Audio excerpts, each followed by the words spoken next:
633 domestic COVID cases were added to the tally on Wednesday. 302 of them were infections reported by hospitals on the day, while 331 were retroactively added to case numbers from the previous days.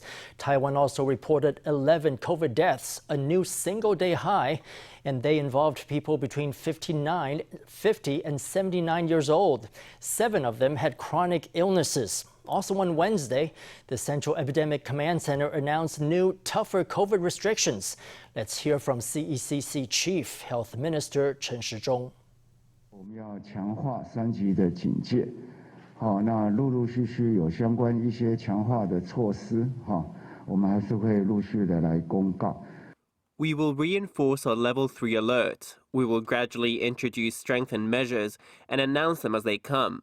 First, masks must be worn outside the home at all times, and violators will be fined immediately without a verbal warning. Next, tough inspections will be conducted on all entertainment venues that have been ordered to close, and violators will face strict penalties. I want to point out that the penalties will not only go to the business operator, but also the staff, customers, and people gathered at the venue. After all, if nobody wanted to go, the venues wouldn't be open. Food and drink establishments nationwide will only be allowed to provide takeout.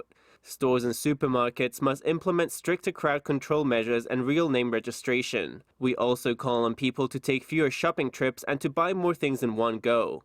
Buy enough so that you don't have to take many trips. Wedding banquets may not be held and public memorial services may not be held. Religious events must be suspended entirely and places of worship shall close for the time being. By now, the virus has spread to every city and county in Taiwan except the outlying islands of Penghu and Jinmen. Looking back at the case counts so far, COVID numbers peaked on May 17th with 526 cases. Since then, there's been a slight downward trend.